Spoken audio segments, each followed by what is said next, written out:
시온 딸에게 이르기를 내 왕이 내게 임하나니 그는 겸손해야 나귀꽃 멍에 매는 짐승의 새끼를 탓도다 하라. 앞에서 가고 뒤에서 따른 무리가 소리 높여 이르되 호산나 다윗의 자손이여 찬송하리로다. 주의 이름으로 오시는 이여 가장 높은 곳에서 호산나 하더라.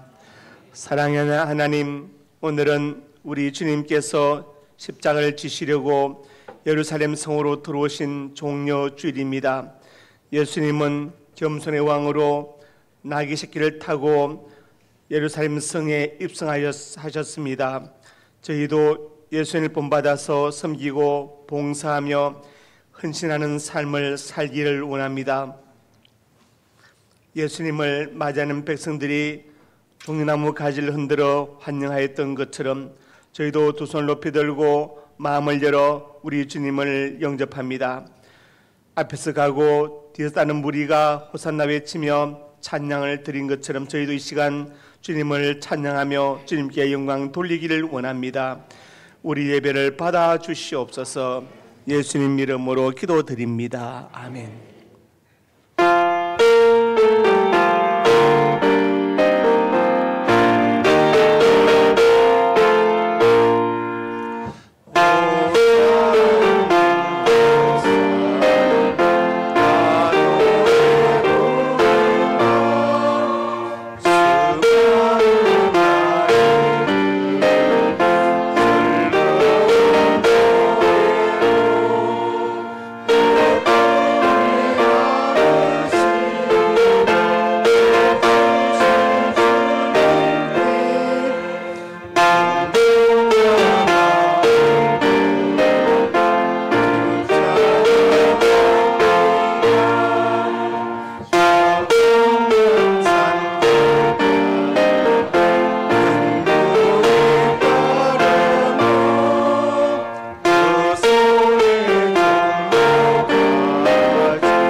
나는 전능하신 아버지 하나님 천지의 창조주를 믿습니다. 나는 그 외 유일하신 아들 우리 주 예수 그리스도를 믿습니다. 그는 성령으로 잉태되어 동정녀 마리아에게서 나시고 본디오 빌라도에게 고난을 받아 십자가에 못 박혀 죽으시고 장사된 지 사흘 만에 죽은 자 가운데서 다시 살아나셨으며 하늘에 오르시어 전능하신 아버지 하나님 우편에 앉아 계시다가 거기로부터 살아있는 자와 죽은 자를 심판하러 오십니다. 나는 성령을 믿으며 거룩한 공교회와 성도의 교제와 죄를 용서받는 것과 몸의 부활과 영생을 믿습니다. 아멘. 다함이 없는 사랑으로 우리를 구원하신 아버지 하나님, 이 땅에 구세주로 오신 우리 예수님 묵상하면서 고백의 기도를 드립니다. 우리 주님은 틀 깎는 자 앞에서 잠잠한 어린 양처럼 순종하셨는데 전 하나님의 뜻을 거역하며 불순종했습니다. 이기적인 욕망을 갈구하는 것이 기도라 착각하며 내 욕심을 표출하였고 기도의 내용도 왜곡하며 신앙생활을 했던 어리석음을 용서해 주옵소서. 자신을 십자가에 못 박는 자들을 용서하시던 주님을 바라보면서 이웃을 정죄하고 비난하던 저희의 냉혹한 태도를 회개합니다. 십자가의 보혈로 이 모든 죄악을 씻어주시고 성령의 사람으로 거듭나게 하여 주옵소서. 예수님 이름으로 고백의 기도를 드립니다.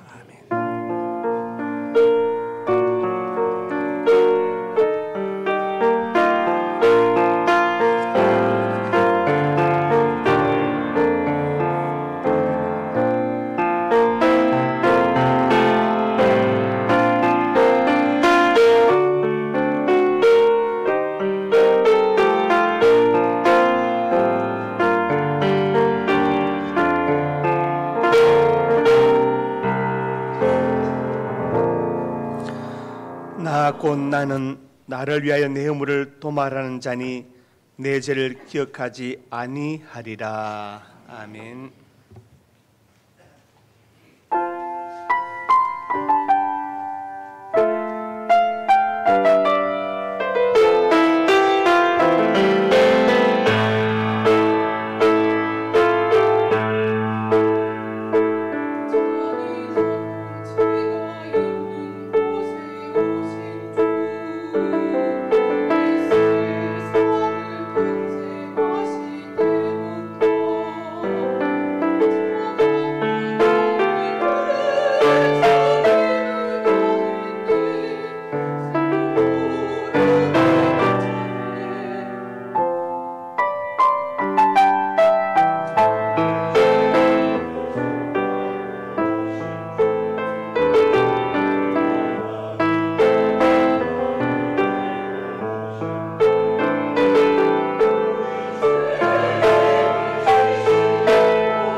사랑과 은혜가 풍성하신 아버지 하나님, 고요한 봄날의 향기 가운데 벚꽃잎이 바람에 흩날리듯 주의 은혜가 우리 영혼에 잔잔히 내리게 하심을 감사드립니다. 오늘 사순절 마지막 주일이자 종료주일을 맞아 우리 마음과 뜻을 모아 예배의 제단 앞에 나아갑니다. 우리의 찬송과 경배를 기쁘게 받아 주시옵소서. 이 시간 종려가지를 흔들며 호산나를 외쳤던 그 감격의 순간을 기억합니다. 저희 또한 이 시간 마음속에 종려가지를 들고 주님을 찬양하며 경배드립니다. 그러나 주님, 저희는 곧 그 한호가 십자가의 예침으로 바뀌었음을 기억합니다. 인간의 변덕스러움과 죄악으로 인해 주님께서 모진 고난과 십자가의 죽음을 당하셔야 했습니다.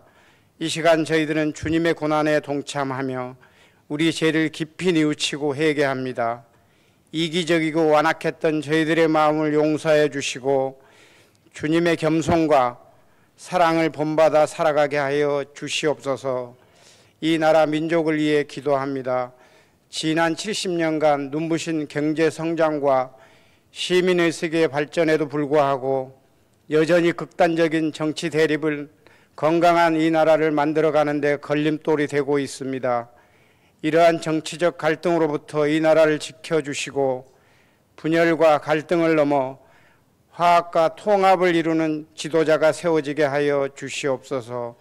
사리사욕이나 당파적 이익을 추구하지 않고 오직 국민 전체의 행복과 국가의 발전을 위해 헌신하는 다음 지도자가 세워지게 하여 주시옵소서.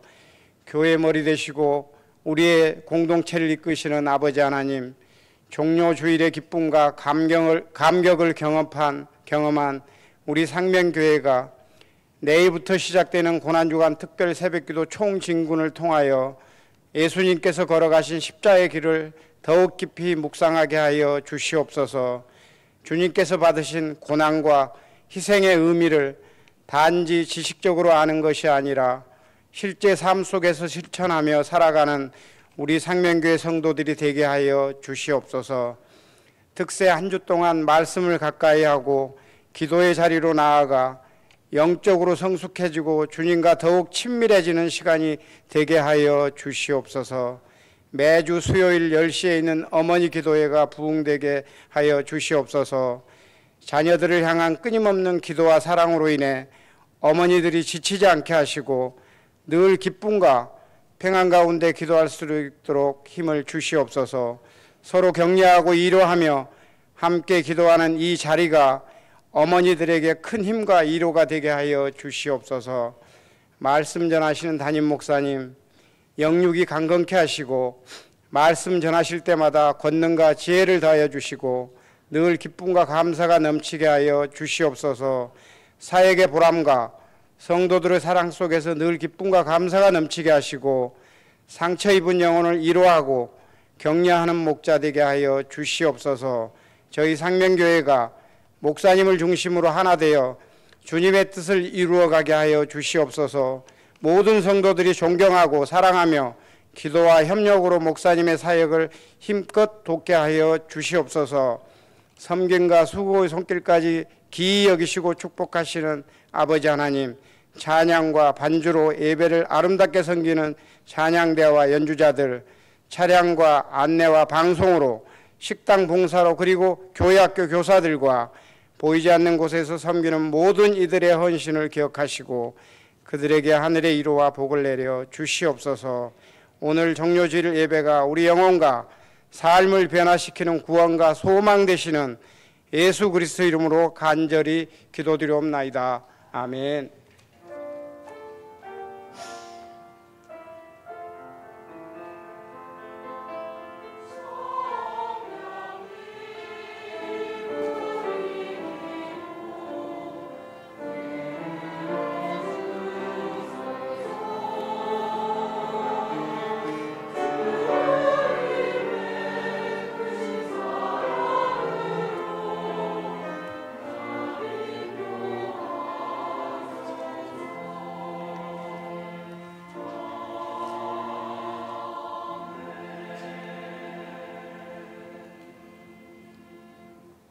상명교회 소식입니다. 은혜와 진리가 충만한 우리 상명교회 예배에 참석하신 성도님들을 예수님의 이름으로 환영합니다. 새가족 양육과정 2과 주성희 성도님, 6과 전기옥 성도님이십니다. 섬김 안내, 오늘 점심은 김은주 집사님이 어머님 진옥임님의 생신에 감사하여 대접하고 2조에서 봉사합니다. 김정빈 권사님께서 어머니 진옥임님의 생신에 감사하여 강단에 꽃을 드립니다. 알림, 오늘 3부 예배 후 본당에서 1사분기 지직회가 있습니다. 4월 행사 안내, 4월 13일 오늘은 종료주일입니다. 4월 14일 월요일부터 19일 토요일까지 제25차 고난주간 특별 새벽기도 총진군이 있습니다. 4월 19일 토요일부터 20일 주일 학습, 세례, 유아세례, 입교, 문답식이 있습니다. 4월 20일은 부활주일로 성찬식, 할렐루야 찬양대 칸타타, 학습, 세례, 유아세례, 입교식이 있습니다. 4월 20일 주일 오후 예배는 경기노예 남전도의 연합회 순회 헌신 예배가 있습니다. 각 교구는 학습, 세례, 유아세례, 입교를 받기 원하시는 분들을 파악하여 오늘까지 사무실로 알려주시기 바랍니다. 다음 주 3부 예배 차량 운행 봉사자는 성인봉 안수 집사님입니다. 함께 기도해 주십시오. 환우 유옥자 원로 사모님, 박용립 집사님, 이종원 안수 집사님, 임동섭님, 군대에 가 있는 박권찬, 이승민, 조동희, 해외에 있는 유용진, 조선영, 문종민, 미국, 선대영, 중국, 이종헌, 선혜란, 캐나다, 김민재, 네덜란드를 위해 기도해 주시기 바랍니다. 이상입니다.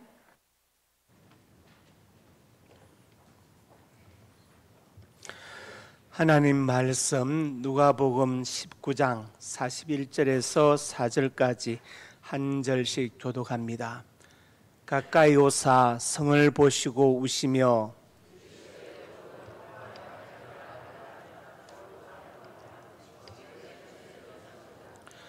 날이 이를지라 내 원수들이 토둔을 쌓고 너를 둘러 사면으로 가두고 또 너와 및 그 가운데 있는 내 자식들을 땅에 메어치며 돌 하나도 도리에 남기지 아니하리니 이는 내가 보살필 받나를 알지 못함을 인함이니라 하시니라. 아멘. 구제창 한 영혼을 주님께로 한 생명을 전도하자. 아버지 하나님 은혜와 사랑을 감사합니다. 한 영혼을 품고 기도하며 복음을 전하고 사대 운리를 전하기를 원합니다. 날 통해 한 영혼이 구원받게 하여 주옵소서. 날 통해 복음을 들을 영혼을 붙여 주시옵소서. 이 귀한 사역에 동참하는 그 성도 입술이 복되게 하시고 발길이 복되게 하시며 자녀들 앞날이 복되게 하여 주옵소서. 올해가 가기 전에 꼭 한 명을 전도할 수 있는 역사하여 주시옵소서. 은혜 베풀어 줄 것을 믿습니다. 오늘 점심을 대접하는 김원조 집사님에게 건강과 지혜 주시고 앞날의 모든 사역에 시온의 대로가 펼쳐지게 하여 주시며 또 믿음의 좋은 배필을 허락하여 주시옵소서. 아버지 하나님, 김정빈 권사님 가정에서 어머니 진옥임의 생신에 감사의 강단에 꽃을 드립니다. 남편 최용 선생님, 그리고 사위 조한성, 딸 최지선, 그리고 손자 조하준, 이 가정이 복되게 하여 주시고 또 격려하는 사업장이 복되게 하여 주시옵소서. 역사하여 줄 것을 믿습니다. 예수님 이름으로 간절히 축복하고 기도드립니다. 아멘. 예배분 인사합니다. 잘 오셨습니다. 사랑하고 축복합니다. 말씀 제목 같이 읽습니다. 예루살렘 성을 보며 우신 예수님. 여러분은 울어보신 적이 있지요? 한 번도 없는 분은 없을 것입니다. 난 한 번도 울어본 적이 없다. 그 인생은 행복한 인생이 아니라 너무 삭막한 인생이죠. 인생이 아니라 유희 같은 것입니다. 우리는 슬플 때 웁니다. 물론 너무 기뻐서 로이 루이텐슈타인의 그 그림처럼 행복한 눈물 그런 것도 있지만 보통은 슬퍼서 울죠. 그 눈물은 정말 순수하고 진실된 마음의 결정체가 눈물로 나타나는 것입니다. 눈물로 베개를 적셔보지 않은 사람하고는 이야기를 나누지 말라 그런 말도 있고, 눈물의 빵을 먹어보지 않은 사람하고도 이야기를 하지 말라 그런 말도 있습니다. 예수님은 오늘 본문에서 예루살렘 성을 보시며 우셨는데 운다는 의미가 뭘까? 운다는 의미, 삼국지에 보면은 조조의 뒤를 이어서 조비가 왕이 되었습니다. 그런데 어떤 신하가 동생 조식이 역모를 꾸미고 있다는 거예요. 그래서 이제 조비가 생각할 때 배다른 동생이 하지만 동생은 맞죠. 그래서 이제 하도 그러니까 의심이 들어서 하루는 조식을 부릅니다. 불러서 문제를 내죠. 7걸음을 걷는 동안에 시를 지어라. 안 그러면 너는 죽는다. 네가 역모를 깨한다는 얘기가 들어왔다. 그러니까 조식은 잡혀와서 얼마나 놀라고 황당했겠어요. 그래서 이제 7걸음 걸으면서 시를 짓습니다. 콩깍지로 콩을 삶는구나. 콩은 소단에서 우네. 본래 한 뿔에서 났는데 어찌 급하게 삶아대는가. 두기 분두기 두중부재업 본시 동근생 상전하태업. 7걸음을 걸으면서 그 시를 지으면서 조식이 울고, 그 시를 들은 조비가 왕에서 내려와서 동생을 붙잡고 내가 오해해서 미안하다 같이 울었다. 그 눈물은 진실하고 순수한 마음의 결정체이죠. 오늘 본문에서 예수님이 우셨다고 기록했습니다. 성경에 보면은 인성을 가진 예수님께서 우셨다는 기록이 3번 있습니다. 제일 먼저 나사로의 무덤 앞에서 우십니다. 눈물을 흘리시더라 우셨죠. 왜 우셨습니까? 금방 나사로 살려낼 것인데. 예수님 우신 것은 죽음 앞에 있는 인간, 그 유한함, 그 절망 앞에 있는 인간들의 고통에, 그 절망에 같이 공감하시면서 우신 것이죠. 그래서 그 죽음의 문제를 끝장내려고 주님께서 오신 것 아닙니까? 나사로의 무덤 앞에서 주님은 우셨습니다. 눈물을 흘리시더라. 그 다음에 두 번째로 언제 우셨느냐? 오늘 본문에서 우십니다. 예루살렘 성을 보시고 우시며 우셨다. 예루살렘 성을 보고 우셨습니다. 오늘 종려주일인데 예수님께서 예루살렘 성에 낙이 타고 입성하셨습니다. 그래서 사람들이 종나무 가지를 흔들면서 아이들은 찬송 호산나 여호와여 구원하소서. 그래서 종려주일 그렇게 말하는데, 이 기쁜 날 예수님은 왜 성을 보고 우셨을까? 그것을 지금 말씀드리는 것이죠. 울었다, 헬라어 에클라우센을 우셨다고 울었다고 번역했습니다. 이 단어가, 똑같은 단어가 누가복음 22장 62절에는 통곡으로 번역됐습니다. 베드로 예수님을 3번 부인하고 밖에 나가서 심히 통곡하니라. 그 똑같은 단어 에클라우센, 거기는 통곡, 여기는 우시며. 그러니까 예수님이 우신 것은 그냥 우신 게 아니라 통곡하셨다, 이렇게 보아야 됩니다. 예수님은 예루살렘 성을 보시고 통곡하셨다. 세 번째 우신 것은 겟세마네 동산에서 우셨습니다. 히브리서 5장 7절에 나와 있는데 통곡과 눈물로 간구와 손을 올렸다. 겟세마네 동산에서 드린 주님의 기도는 정말 통곡과 눈물의 기도였다. 이 잔을 내게서 옮기시옵소서. 그러나 내 원대로 마옵시고 아버지의 원대로 하옵소서 한 그 기도가 눈물과 통곡의 기도를 드렸다고 히브리서에 기록되어 있습니다. 오늘 종려주일인데 예루살렘 입성하셔서 예루살렘 성을 보시고 오신 주님의 그 눈물의 울음의 의미를 살펴보고 은혜 받기를 주의 이름으로 축복합니다. 첫째로 같이 읽습니다. 예수님을 배척하며 오셨다. 누가 여러분을 배척하고 무시하고 멸시하면 굉장히 기분 나쁘죠. 속상합니다. 예루살렘은 평화의 성읍이라는 뜻을 가지고 있죠. 성경에 보면은 하나님의 도성, 의의 성읍, 또 진리의 성읍, 많은 이름이 예루살렘에 붙어 있습니다. 왜 그럴까요? 이유는 예루살렘에 성전이 있기 때문입니다. 성전이 있다는 곧 하나님의 인재와 동행이 있다는 것을 말씀하고, 그리고 그들의 삶의 중심이 성전 중심, 다른 말로 하나님 중심, 신앙 중심의 삶이 되어야 한다는 것을 의미하는 것입니다. 그런데 예수님께서 성전에 들어가 보시니까 이방인의 뜰에서 이방인을 못 들어오게 막고 거기서 고리, 매매, 장사를 하고 있는 사람들을 발견하고 노건으로 채찍을 만드셔서 내쫓으셨다고 쫓으신 것을 말씀드린 적이 있습니다. 요한복음 2장 19절 21절에 보니까 성전이 나오는데 헤롯 성전이죠. 성전을 헐어라, 사흘 만에 일으킬 것이다. 유대인들이 46년 동안에 지었다. 내가 어떻게 사흘 만에 일으키겠느냐, 이렇게 서로 반문한 내용이 나오죠. 이 당시 헤롯 왕은 이두메 에돔 사람입니다. 이방인이에요. 그러니까 자기가 이제 어떤 그 정통성이 없으니까 유대 이제 마리암 공주하고 결혼을 해서 정통성을 이제 확보하려고 하고, 더 나아가서 이제 유대인들의 환심을 살려고 성전을 짓기 시작하는데 46년째 짓고 있다. 예수님은 이 성전을 헐어라, 내가 3일 만에 일으킬 것이다. 예수는 성전된 자기 육체 가리켜 말씀하신 것이다. 주님이 참된 성전이신데 사람들은 그것을 몰랐죠. 그리고 예수님을 배척한 것에 대해서 말씀하고 있습니다. 마태복음 13장에 보시면 예수님께서 고향으로 돌아가셔서 회당에서 가르치십니다. 그들이 너무 놀라죠. 이 지혜와 능력이 어디서 났느냐, 이런 거 목수의 아들이 아니냐, 목수 요셉의 아들이 아니냐. 그러니까 예수님의 육신 아버지 요셉의 이야기가 성경에서 금방 사라진 것은 일찍 소천했다는 것이고, 예수님이 아버지의 그 일을 이어받아서 30살 될 때까지, 공생애 전까지 그 일을 했다는 것을 말하는 것인데, 목수로 번역된 헬라 단어가 텍톤이란 텍톤. 이 단어는 뭐냐면 목수로도 번역되지만 미장이, 도배, 온갖 자비를 다 쉽게 말하면 흔히 하는 말로 노가다 해당되는 단어, 고상하게 목수로 번역한 것이에요. 예수님 당시 나사렛 인구가, 나사렛 동네 얼마나 작았던지 그 나다나엘이 그랬죠.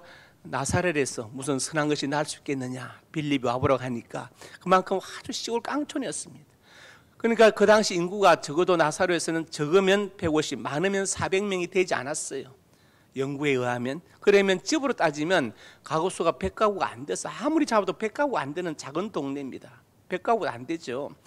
거기서 목수를 했다는 것은 뭘 말한 것이냐, 옛날 어릴 때 동네 유사집이 있었거든요. 동네 머슴일을 다 하는 사람을 유사라고 하는데, 그 일을 예수님 아버지 요셉이 했고 예수님도 그 일을 감당했다는 것을 말하는 거예요. 동네 머슴이었다 이 말이에요. 그러니까 목수의 텍톤의 아들이 아니냐, 어머님 마리아, 야곱 요셉 다 형제들이 있지 않느냐, 너희들도 우리와 함께 있지 않느냐, 어디서 났느냐. 그리고 넘겨서 예수를 배척한지라.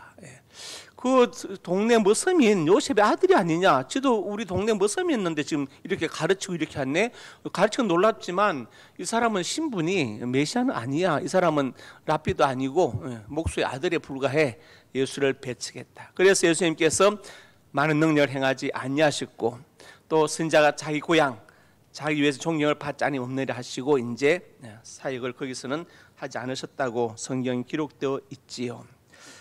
그 다음에 요한복음 7장에 가면은 예수님께서 갈릴리 다니시고, 갈릴리란 말은 주로 변두리를 말한 것이죠. 갈릴리 해변 주변, 갈릴리 바다 주변, 유대 도시로 가지 않으려고 하신 것은 유대인들이 죽이려고 합니다. 명절에 초막절이 가까울 때 형제들이 이제 유대로 가서, 도시로 가서 당신의 뜻을 한번 펼쳐보세요, 이렇게 말하는데 이유가 뭐냐, 형제들까지 예수를 믿지 아니함이라. 예수님이 아까 나왔죠. 야고보 쭉 나오는데, 예수님의 동생 야고보, 신약성경 야고보서를 기록한 사람이고, 나중에 이제 초대교회 사도가 되어서, 지도자가 되어서, 그 다음에 이제 예수님의 제자 야고보는 제일 먼저 순교해서 아무 성경을 남기지 않았습니다. 예수님의 형제들도 예수님을 믿지 않고 배척했다고 성경 기록하고 있죠. 그래서 예수님께서 오신 건 뭐냐, 예루살렘 성을 보고 오신 첫 번째 이유는 예루살렘이 당신을 배척하기 때문에 오신 것입니다. 두 번째로 같이 봅니다. 예루살렘의 악행을 보고 오셨다. 성전에 들어갔을 때 성전이 엉망이 되어 있었죠. 완전히 막 속된 말로 개판이 되어 있었어요. 그래서 예수님께서 이제 성전 정화를 하셨습니다. 마태복음 23장에 말씀했습니다. 예루살렘아 예루살렘아, 선자들을 죽이고 내게 파송된 자들을 돌로 치는 자요, 암탉이 새끼를 날개를 모음같이 자녀를 모으려 한 일이 몇 번이냐, 내가 원하지 아니하였다. 이렇게 말. 예루살렘 즉 이스라엘 민족이 계속해서 선자를 죽이고 파송자들을 돌로 쳤다. 그들의 교훈을, 하나님 보내신 그들을 받아들이지 않고 교훈을 받지 않은 것을 이렇게 말씀하고 있습니다. 그래서 예루살렘의 악행을 보고 예수님은 우신 것입니다. 누가복음 13장 44절에 병행 본문이 있는데 그게 똑같이 예루살렘아 예루살렘아 이렇게 말씀하시죠. 그러니까 예수님께 우신 두 번째 눈물의 의미는 예루살렘이 저질렀던 그동안의 악행, 이스라엘 민족의 악행을 보고 우신 것입니다. 마태복음 11장 17절의 말씀이죠. 너를 향하여 피를 부어 너희가 춤추지 않고 슬피로도 가슴 치지 아니했다 함과 같도다. 사이코패스 가장 큰 그 특징이 뭐냐면 공감 능력 부족이죠. 공감 능력. 상대편의 고통, 눈물, 슬픔에 공감하지 않는 것. 그러니까 사람을 찔러 죽여도 자기는 죄책감을 못 느껴. 왜? 공감 능력이 없으니까, 감정이 없으니까. 여러분, 감정이 없는 사람을 조심하시기 바랍니다. 이 사람의 속을 모르겠어. 그런 사람을 조심해야 됩니다. 우리가 흔히 중용지도, 중용적이라는 말이 감정을 드러내지 않는다는 말이 아니에요. 저 사람 참 점잖고 목석 같다. 그게 아닙니다. 중용의 뜻은 우리에게 있는, 인간에게 있는 오욕 7정이 있죠. 희노, 애구, 애우욕 7정이 있어요. 그 7정을 드러내지 않는 것이 중용이 아니고 드러내되 기쁠 때 기뻐하고 슬플 때 슬퍼하고 하되 그 감정을 다른 것에 증가시키지 않고 적절한 선에서 딱 그치는 것. 그게 바로 중용이지. 아무 감정도 없이 저 사람 속에 뭐가 들었을까? 이건 중용이 아닙니다. 그것은 위험한 사람이에요. 기뻐할 때 기뻐하고 슬퍼할 때 슬퍼하되 그 감정을 도에 지나치지 않도록 하고 다른 것에 증가시키지 않는 것이 중용이다. 예수님께서 그 시대를 가리키면서 말씀합니다. 피를 불어도 춤추지 않고 울어도 가슴을 치지 아니하였다. 그것을 지적하시죠. 그리고 마가복음 12장에 가서 말씀합니다. 포도원 주인과 농부들의 이야기를 비유로 드시면서 포도원 주인이 먼 길을 가면서 이제 농부들에게 세를 주고 갔습니다. 그리고 이제 사람을 보내서 세를 받으러 보냈는데 때리기도 하고 잡아 죽이기도 하고 마지막에는 자기 아들을 보냈는데 아들도 죽여서 포도원 밖에 내던졌다. 비유를 드시죠. 즉 포도원 주인은 하나님이시고 아들은 예수님이고 그 다음에 또 농부들은 바로 예루살렘, 이스라엘이다. 그것을 말씀하시는 것입니다. 그래서 예수님께서 예루살렘 성에 들어오셔서 우신 이유가 두 번째 이유는 바로 예루살렘이 그동안 저질러왔던 악행을 보고 우신 것입니다. 세 번째로 같이 봅니다. 예루살렘 멸망을 보고 오셨다. 미래 멸망을 보고 오셨다. 누가복음 19장 오늘 본문에 나와 있는데 여기 보니까 평의 관을 알았더라면 좋을 뻔하였거니와 내 눈에 숨겨졌다. 나를 내 온수에 토준을 쌓고 너를 둘러 사면으로 가두고 자 땅에 메어치고 도나돌에 남기지 아니하리니 이렇게 말씀했죠. 예수님께서 33살에 이제 공생애를 마치시고 성천하셨는데 이 뒤에서 이제 그 전쟁, 유대로마 전쟁에 대해서 말씀하시는 것입니다. 여기 보니까 원수들의 토둔을 쌓고 좀 설명을 좀 필요한데 성경은 없지만 역사의 기록을 보면은 왜 유대 로마 전쟁이 일어났느냐 뒤에 그림을 한번 보십시다. 66년부터 73년까지 유대 로마 전쟁이 났습니다. 전쟁이 난 이유는 이것입니다. 당시에 행정장관 폴로루스라는 사람이 새를 죽여가지고 유대인들의 성전 화분에다가 던져놨어요. 유대인들이 경도했죠. 우리를 모욕했다. 근데 네로 황제가 또 폴로루스에게 공문을 보내서 야 내가 너를 장관에 임명했는데 뭐 좀 없어? 그러니까 이제 폴로루스가 어떻게 하느냐 자기 돈을 갖다 드린 게 아니고 유대의 성전을 침략해가지고 성전에서 금 17달란트를 뺏어다가 네로 황제에 보냅니다. 그러니까 유대인들이 급히 화가 났죠. 화가 나가지고 이제 당시 헤롯이 죽었고 헤롯의 아들 중에서 아켈라오가 이제 왕이 되려고 하는데 유대인들이 몰래 로마의 사절단을 보냅니다. 네로한테 보내가지고 헤롯의 아들들이 왕이 되지 못하게 좀 해달라. 우린 정말 싫다. 그러니까 네로 그래? 그럼 그렇게 해볼게 하고 돌아왔는데 그 소식을 아켈라오가 들었어요. 그래가지고 어떻게 했느냐, 사절단으로 간 사람들과 모든 연결된 모든 가족들을 3,000명을 학살했습니다. 역사적인 얘기를 하는 거예요. 그래서 전쟁이 일어나게 된 것입니다. 그래서 이제 유대인들이 들고 나죠. 도저히 이상 살 수 없다 해가지고 이제 전쟁을 하기 시작했고, 그 중에 한 명의 장군이 바로 나중에 로마의 투항에서 역사를 기록한 요세푸스이죠. 본래 이름은 요셉 본 마띠아 뭐 그런데 나중에 이름이 요세푸스가 되었어요. 그래서 이제 전쟁이 나게 되었습니다. 그래서 60년부터 74년까지 전쟁이 갔습니다. 70년까지는 유대가 이겼어요. 완전히 막 사력을 다해 싸워가지고 로마군을 물리치고 승리했는데, 로마군이 안 되겠다 싶어서 이제 70년에 티투스 장군을 이제 지도자를 해가지고 로마 제10군단 최정예 군단을 보냅니다. 그래서 그들에게 주는 명령이 뭐냐, 완전히 학살해 버려라, 다 죽여버려라, 한 명도 살려두지 말라, 이게 이제 명령이었어요. 그래서 요세푸스의 기록에 보면은 110만 명이 죽었고 97,000명이 포로로 잡혀갔다. 유대인들의 피가 작은 시내를 흘러서 이루었고, 시체가 산처럼 쌓였고, 썩냄새가 진동했고, 로마군들이 어떤 집에 들어갔더니 굶어 죽었어. 아까 토둔을 싼다고 그랬죠? 토둔을. 네. 아까 그 말씀 한번 돌아가 봅시다. 그 앞에 말씀. 네. 토둔, 둔자가 언덕 둔자거든요. 토성을 쌓고, 이 토성을 역사에 보면은 약 23m 높이의 토성 4개를 쌓아서 예루살렘 완전히 봉쇄하고 해가지고 가둬서 말려주는, 그래서 굶어 죽습니다. 굶어 죽. 그리고 이제 도망가는 사람들을 잡아서 산처로 배를 갈라 창자를 뒤지는 일이 실제로 벌어졌어요. 예. 유대인들이 그 말을 삼키고 도망간 유대인들 잡아가지고 산처로 배를 갈라 창자를 뒤져서 그 말을 찾는 일이 벌어졌습니다. 그 다음에 어린 자식들을 그대로 땅에 매어 쳐서 죽이는 이런 상황이 벌어지고, 남녀도 할거 유대인들이 보이면 무조건 죽여서 110만 명이 학살당하는 상황이 끔찍한 일이 벌어지죠. 도리에 돈 하나 남기지 않는다. 로마 군들 사이에 소문이 퍼졌는데 유대인들이 성전 돌 사이에 금을 숨겼다. 그래가지고 그 금을 찾느라고 성전 돌을 다 뒤집어가지고 그걸 몇 번이나 뒤집어서 도리에 돈 하나 남지 않는다는 예수님의 그 미를 내다보신 것이 그대로 성취된 것을 우리가 알 수 있습니다. 그래서 그 전쟁, 주 70년 그 전쟁에서 이제 이스라엘이 완전히 유대인이 져가지고 남은 967명이 마사다 요새로 피신합니다. 원래 헤롯의 별장이었는데 요새였죠. 거기서 피신해서 마지막 항쟁을 3년 동안 합니다. 967명이. 거기도 로마군이 와가지고 토성을 마치다 더 높게 쌓고 위에서 공격을 퍼붓습니다. 그래가지고 어떻게 됐느냐, 960명이 자기를 선택합니다. 제비를 뽑아서 10명 중에 1명이 나머지 9명을 죽이고 또 그 다음에 남은 이제 10명이 모여서 또 1명이 10명을 죽이고 나머지 한 사람이 자살한 960명이 자결로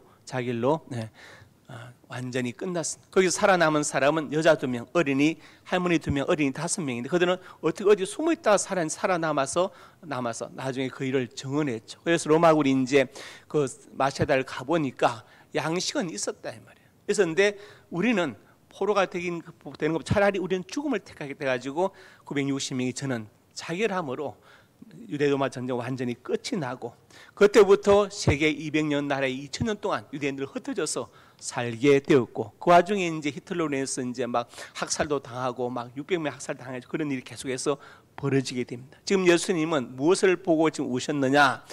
예수님이 주 33년인데 앞으로 70년, 그러니까 36년, 36년 뒤에 있을 그 끔찍한 유대로마 전쟁을 내다보시면서 우신 것이고, 그것을 지금 예언하신 말씀이 누가복음 19장에 나와 있습니다. 그래서 요세푸스의 기록 110만 명이 죽었고 97,000명이 포로로 잡혀갔다는 기록에 대해서 어떤 학자들은 너무 과장되지 않냐 말하지만 대부분이 요세푸스가 정확하다 이렇게 보고 있습니다. 누가복음 21장 1절에서 4절에 주님이 예언하셨죠.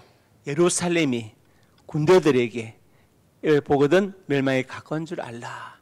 쉽게 말하면 티투스 장군이 10군단을 거느리고 오는 것을 말씀하시는. 그러면서 그때 유대인 자들은, 성한 자들은 산으로 도망하라, 성낸 자들은 나가라, 빨리 나가라, 초연자 그 뒤로 들어가지 말아라. 모든 민갈차 다 학살하니까. 그러면서 이 날들은 기록된 모든 이런 징벌의 날이다. 아에 뵌 자들 저면에 화가 있으리니. 자기가 죽는 것만 문제가 아니라 뱃속에 아이가 죽고 젖먹이 아이들이 죽으니까 얼마나 그게 슬픔이 크겠냐, 그것을 말씀하시죠. 그리고 4절에 가서 말씀하십니다. 칼날에 죽이는 자 이방에 사로잡혀 가겠고 이방들의 발필이라 2000년 동안 흩어지리라. 그것을 주님 미리 예언하신 것이죠. 그리고 우리가 성경을 연구하면 할수록 하나님 정말 살아계시고 성경 하나님의 기록, 말씀의 기록이라는 것을 인정하지 않을 수 없는 것입니다. 누가복음 23장에도 말씀, 돌이켜 그들 향하여 이르시되 예루살렘의 딸들아 날 울지 말고 너희 자녀를 위하여 울라. 고난의 길을 가시는 주님을 따르면서 우니까 예루살렘 딸들아 나를 울지 말고 너희 자녀를 울라. 그러면서 날이 되면 잉태 못하는 이와 못한 배와 저지 복이 있다. 이게 바로 유대 로마 전쟁을 말한. 그러면서 그때 사람이 산들대 우리의 무너지려 하며 산들대 우리를 덮으리라 하리라. 그렇죠. 도망가다 있어도 죽고 도망가다 잡히면 산처럼 배를 갈라서 창자를 뒤지는 상황이 벌어지니까 차라리 산이 덮여서 내가 죽었으면 좋겠다고 할 것이다. 그 날을 내다보시면서 우신 것이죠. 예수님은 예루살렘의 멸망할 미래, 겨우 30 몇 년 뒤, 6년 뒤에 멸망할 미래를 보시고 우신 것입니다. 오늘 제가 주님의 눈물에 대해 세 가지를 말씀드렸죠. 예수님을 예루살렘 배척에 모시고 그동안 예루살렘이 제일 악행을 보고 우시고 예루살렘 멸망, 미래를 보고 우신 것입니다. 오늘이 종료주일인데 고난 주간의 첫날이거든요. 그래서 우리가 주님의 남은 고난을, 주님이 감당하셔야 될 고난이 있다면 하나님 내 몸에 채우게 하옵소서. 하나님과 교회와 그리고 복음을 위해서 내가 헌신하게 하옵소서. 이렇게 기도할 수 있기를 주님의 이름으로 축복합니다. 아버지 하나님, 은혜와 사랑을 감사합니다. 우리 주님은 예루살렘 성을 보며 우셨습니다. 나귀 타고 입성하시고 군중들은 환영하지만 주님은 우셨습니다. 당신을 배척하며 우시고 예루살렘 악행을 보고 우시며 곧 있을 유대 로마 전쟁의 그 참혹한 참상을 바라보며 우신 것입니다. 주님의 눈물의 의미를 우리 마음에 새기게 하여 주시고 주님의 남은 고난을 내 몸에 채우는 이 주간이 되게 하여 주옵소서. 내일부터 제25차 고난주간 특별 새벽기도 총징군이 있습니다. 예배원들을 붙잡아 주시고 찬양팀을 붙잡아 주시고 종의 필요한 말씀을 허락하여 주옵소서. 많은 성도들이 참석해서 은혜를 받게 하여 주옵소서. 예수님 이름으로 기도드립니다. 아멘.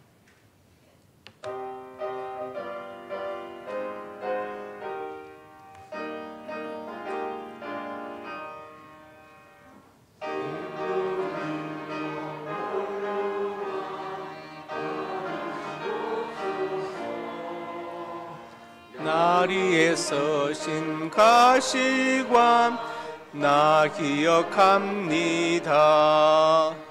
저 겟세마네 기도를 널 기억하게 하시고 그 십자가의 은혜로 날 인도하소서. 누셨던 무덤 내게도 보이시옵소서. 잠드신 동안 천사가 굳게 지키었네. 저 겟세마네 기도를 널 기억하게 하시고 그 십자가의 은혜로 날 인도하소서. 마리아처럼 새벽에 주께로 갑니다. 빈 무덤 내게 보이사 날 가르치소서. 저 겟세마네 기도를 널 기억하게 하시고 그 십자가의 은혜로 날 인도하소서. 고난의 잔을 날 위해 다 마셨나이다. 나 항상 나의 십자가 감당케 하소서. 저 겟세마네 기도를 널 기억하게 하시고 그 십자가 위에 은혜로 날 인도하소서.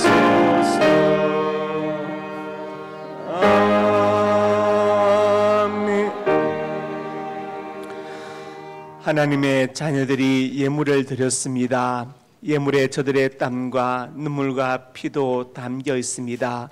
이 땅을 사는 동안 저들의 눈물과 땀을 닦아주시고 저들의 생명을 예기치 못하는 모든 사건, 사고, 범죄, 질병으로부터 눈동자처럼 보하여 주옵소서.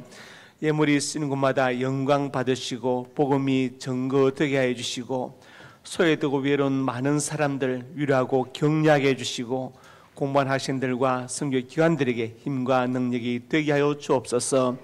성도의 가정과 직장, 사업장, 영육간의 풍성에 복되게 하여 주시고 자녀들의 앞날에 복되어서 하나님을 경외하고 부모님께 효도하고 순종하는 자녀들 되게 하여 주옵소서.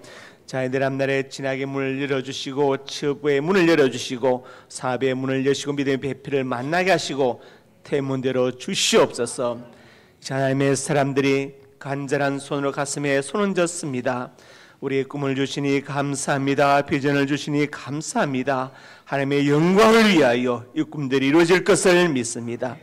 믿고 기도하며 성실하게 살아가게 해 주시옵소서. 나사렛 예수님의 근사한 능력으로 명하노니 내 모든 손이 주 안에서 반드시 이루어질지어다.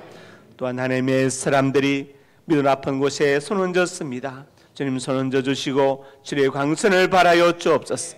나사렛 예수님의 근사한 능력으로 명하노니 내 모든 질병이 떠나갈지어다. 영육간에 강건할지어다. 하나님 건강과 장수의 복을 받아서 짧은 생애 헛되이 보내지 않게 해주시고 주를 위해서 몸된 교회를 위해서 날 이 땅에 보내신 그 사명을 위하여 살게 하여 주옵소서. 예수님 이름으로 기도드립니다. 아멘.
이제는 우리 주 예수 그리스도의 은혜와 아버지 하나님의 사랑과 성령의 교통하심이 오늘 주신 말씀 아멘으로 받고 예루살렘 성을 보시신 예수님의 그 눈물의 의미를 새기며 주님의 남은 고난을 내가 감당하기로 소원하는 하나님의 사람들 머리 위에 이제부터 영원토록 함께 있을지어다. 아멘.